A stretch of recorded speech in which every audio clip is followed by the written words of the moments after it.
जया एकादशी व्रत कथा। जया एकादशी माघ मास के शुक्ल पक्ष की एकादशी को कहते हैं।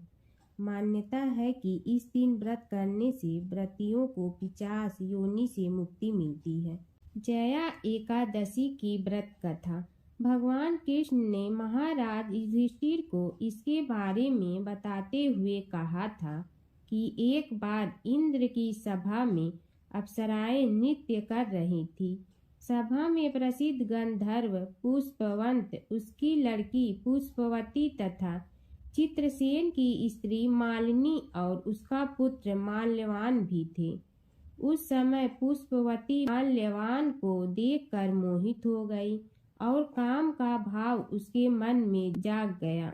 उसने अपने रूप, सौंदर्य, हाव भाव से माल्यवान को पुष्पवती के अद्वितीय रूप के कारण माल्यवान भी क्रियाओं में लिप्त हो गए। उन्हें अलग करने के लिए राजा इंद्र ने दोनों को बुलाकर नाचने का आदेश दिया। इंद्र का आदेश सुनकर दोनों ही नाचने तो लगे, लेकिन कामातुर होने के कारण सही से नृत्य नहीं कर पा रहे थे। इंद्र सब समझ गए और उन्होंने क्रोधित होकर दोनों को श्राप दे दिया कि तुम दोनों स्त्री पुरुष के रूप में मृत्युलोक में जाकर पिशाच का रूप धारण करो और अपने कर्मों का फल भोगो। इंद्र के श्राप के कारण दोनों हिमालय पर पिशाच बनकर दुख पूर्वक अपना जीवन व्यतीत करने लगे। दोनों को पूरी रात नींद नहीं आती थी। एक दिन पिशाच ने अपनी स्त्री से कहा, न मालूम हमने पूर्व जन्म में ऐसे कौन से पाप किए हैं जिससे हमें इतनी कष्टदायी पिशाच योनि प्राप्त हुई है। तभी एक दिन अचानक दोनों की भेंट देवर्षि नारद से हो गई। देवर्षि नारद उनसे दुख का कारण पूछा तो पिशाच ने यथावत वे संपूर्ण बातें कह सुनाई जिनके कारण पिशाच योनि प्राप्त हुई थी। तब नारद जी ने उन्हें माघ मास के शुक्ल पक्ष की जया एकादशी का संपूर्ण विधि विधान बतलाकर उसे करने को कहा। नारद के परामर्श से दोनों ने पूरे विधि विधान से जया एकादशी का व्रत रखा और पूरी रात भगवान नारायण का स्मरण करते हुए रात जागते हुए बिता दी। दूसरे दिन प्रातः काल होते ही भगवान विष्णु की कृपा से इनकी पिशाच देह छूट गई और दोनों फिर से पूर्व शरीर को प्राप्त होकर इंद्रलोक में पहुंच गए। वहां जाकर दोनों ने इंद्र को प्रणाम किया तो इंद्र भी इन्हें पूर्व रूप में देखकर हैरान हो गए और पूछा कि तुमने अपनी पिशाच देह से किस प्रकार छुटकारा पाया। तब दोनों ने उन्हें पूरा वृत्तांत सुनाया। पारस माता की कहानी। एक बूढ़ी माँ ने एक बार एकादशी का व्रत रखा। बड़ी ही भाव भक्ति से पूजा अर्चना की। उन्हें वृद्धावस्था में क्या बाधा थी। वे तो अपने पुत्र पौत्र की सुख सुविधा के लिए व्रत रखने लगी थी। वे दिन भर तो जरा कठोर मन करके अपनी प्यास को रोके रही। दिन में पूजा पाठ किया, कथा सुनी और पंडित जी को मिट्टी के पात्र में भर कर पानी और ऋतु फल दान में दिए। दोनों भर कर वितरण किया। उन्हें गर्मी के कारण बहुत बेचैनी हो रही थी। इस कारण से बड़ी देर तक पानी में पड़ी रही और पानी के कुल्ला करती रही, मुंह धोती रही। तब कहीं थोड़ा बहुत धैर्य बंध पाया। धूप तो तेज पड़ ही रही थी, इस कारण बार बार मुंह सूख रहा था। बूढ़ी माँ बहुत बेचैन हो रही थी। एक बुढ़ापा और दूसरे भयंकर गर्मी। वृद्धावस्था की स्थिति को कुछ दूसरी ही प्रकार की होती है। जैसे तैसे रो धो के दिन कट पाया। अब पहाड़ सी रात सामने थी, उसको काटना बड़ा ही कठिन दिखाई दे रहा था। खटिया पर पड़े शांति नहीं मिल रही थी। वे बार बार करवट बदल रही थी। अनेक बार वे बाहर जाती और भीतर आती। उन्हें घर के अंदर शांति नहीं थी। वे पड़ी पड़ी एकादशी माता का स्मरण करती रही। वे कहती रही कि हे माता जी, आप मेरी लाज रखिए, आप ही मुझे शक्ति दे दीजिएगा जिससे मैं भली भांति आपका व्रत कर सकूं और ये पहाड़ सी रात शांति पूर्वक व्यतीत हो सके। प्यास के कारण बूढ़ी माँ की बेचैनी तो बढ़ ही रही थी। उन्होंने धैर्य रखने का बहुत प्रयास किया, किंतु सहनशीलता की सीमा टूट गई और वे घबरा कर एकदम चिल्ला पड़ी। बोली कि बचाओ बचाओ। अम्मा का चिल्लाना सुनकर परिवार भर के नर नारी, बच्चे और पड़ोसी एकत्रित होकर बूढ़ी अम्मा की खटिया के समीप पहुंच गए। सबने पूछा कि अम्मा जी, आपको क्या हो गया है? आप क्यों चिल्ला पड़ी थी? आप इस वृद्धावस्था में एक कठिन व्रत क्यों कर रही हैं? अम्मा जी, शक्ति से ही भक्ति होती है। थोड़ी ही देर में वे फिर से बोली कि अरे, हमारे तो प्राण ही निकलने जा रहे हैं। मेरी छाती पर ठंडे पानी का घड़ा रख दीजिए। नातियों ने दादी की छाती पर ठंडे पानी का पात्र रख दिया। तब कहीं उन्हें थोड़ा बहुत आराम मिला और थोड़ी देर के लिए उन्होंने अपनी आंखें बंद कर ली। एकादशी माता ने सोचा कि ये बूढ़ी अम्मा है तो बहुत कठोर, जरा जाकर उसकी परीक्षा लेना चाहिए। वे आधी रात को मुर्गा बनकर टेर लगाने लगी। मुर्गा की आवाज सुनकर दादी जल्दी से उठी और बाहर जाकर आसमान की ओर देखा, किंतु आसमान में कहीं उन्हें प्रातःकालीन तारा नहीं दिखाई दिया। वे सोचने लगी कि ये मुर्गा क्यों और कैसे बोल गया है। उन्हें प्यास तो बढ़ ही रही थी। थोड़ा बहुत उनका मन भी विचलित होने लगा था, किंतु अंत में उन्होंने दृढ़ निश्चय किया कि मैं अब व्रत को पूर्ण करके ही छोड़ूंगी, चाहे भले ही मेरे प्राण निकल जाए। ये सोचकर फिर वे खटिया पर शिथिल होकर लेट गई। थोड़ी ही देर में एकादशी माता ने उनकी फिर से परीक्षा लेनी चाहिए।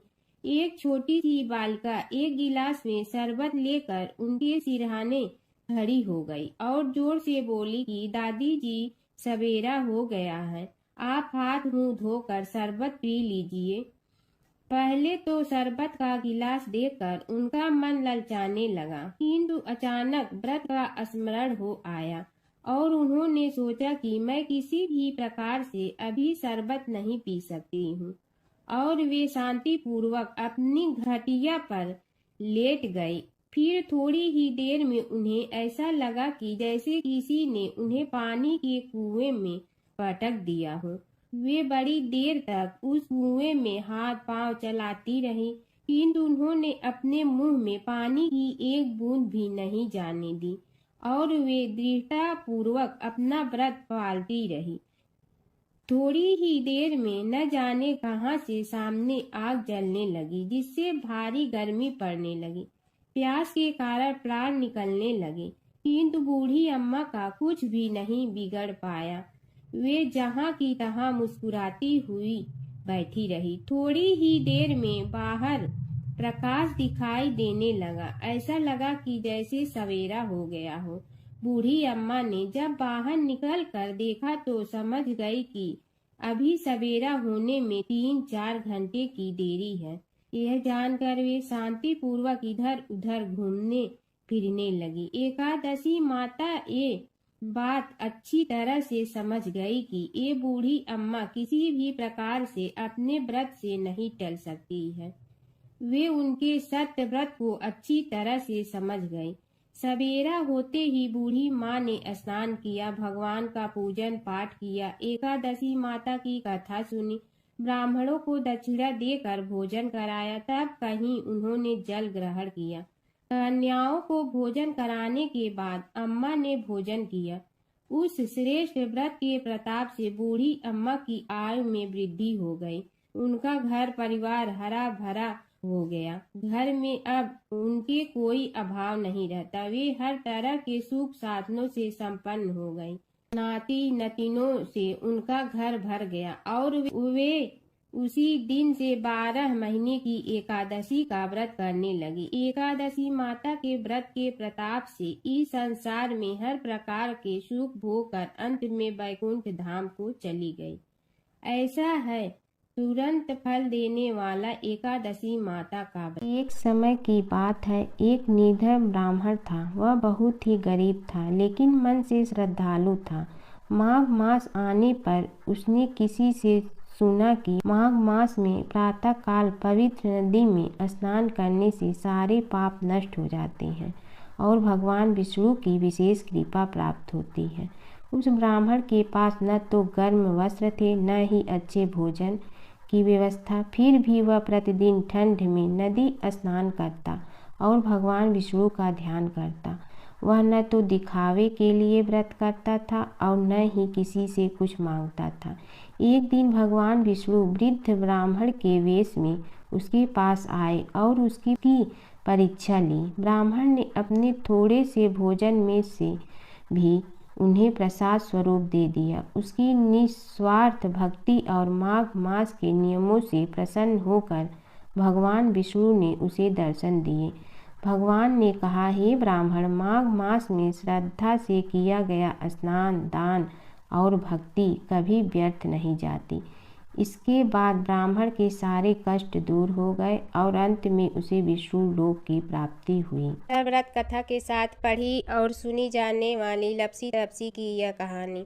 एक तपसी था। तपसी हमेशा भगवान की तपस्या में लीन रहता था। लपसी रोजाना सवा सेर की लपसी बनाकर भगवान का भोग लगाकर जीम लेता था। एक दिन दोनों लड़ने लगे। तपसी बोला, मैं रोज भगवान की तपस्या करता हूँ, इसलिए मैं बड़ा हूँ। लपसी बोला, मैं रोज भगवान को सवा सेर लपसी का भोग लगाता हूँ, इसलिए मैं बड़ा हूँ। नारद जी वहाँ से गुजर रहे थे। दोनों को लड़ता देखकर उनसे पूछा कि तुम क्यों लड़ रहे हो। तपसी ने खुद के बड़ा होने का कारण बताया और लपसी ने अपना कारण बताया। नारद जी बोले, तुम्हारा फैसला मैं करूँगा। दूसरे दिन लपसी और तपसी नहाकर अपनी रोज की भक्ति करने आए तो नारद जी ने छुपकर 1.25 करोड़ की एक एक अंगूठी उन दोनों के आगे रख दी। तपसी की नज़र उस अंगूठी पर पड़ी जो उसने चुपचाप अंगूठी उठाकर अपने नीचे दबा ली। तब लपसी की नज़र अंगूठी पर पड़ी, लेकिन उसने ध्यान नहीं दिया। भगवान को भोग लगाकर लपसी खाना खाने लगा। नारद जी सामने आए तो दोनों ने पूछा कि कौन बड़ा, तो नारद जी ने तपसी से खड़ा होने को कहा। वो खड़ा हुआ तो उसने नीचे दबी अंगूठी दिखाई पड़ी। नारद जी ने लपसी से कहा, तपस्या करने के बाद भी तुम्हारी चोरी करने की आदत नहीं गई, इसलिए लपसी बड़ा है और तुम्हें तुम्हारी तपस्या का कोई फल भी नहीं मिलेगा। तपसी शर्मिंदा होकर माफ़ी मांगने लगा। उसने नारद जी से पूछा, मुझे मेरी तपस्या का फल कैसे मिलेगा। नारद जी ने कहा, यदि कोई गाय और कुत्ते की रोटी नहीं बनाएगा तो फल तुम्हें मिलेगा।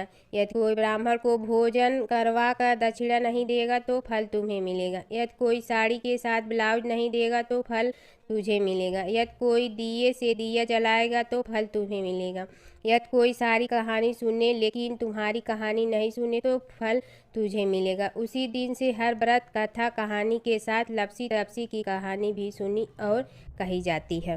ओम जय जगदीश हरे, स्वामी जय जगदीश हरे। भक्त जनों के संकट क्षण में दूर करे। ओम जय जगदीश हरे। जो ध्यावे फल पावे, दुख बिन दे मन का। सुख संपत्ति घर आवे, कष्ट मिटे तन का। ओम जय जगदीश हरे। मात पिता तुम मेरे, शरण कहूँ किसकी। तुम विनय और न दूजा, आस करूँ जिसकी। ओम जय जगदीश हरे। तुम पूर्ण परमात्मा, तुम अंतर्यामी। पार ब्रह्म परमेश्वर, तुम सबके स्वामी। ओम जय जगदीश हरे। तुम बिंदा के सागर, तुम पालन करता। मैं मूर्ख कल काम, कृपा करो भरता। ओम जय जगदीश हरे।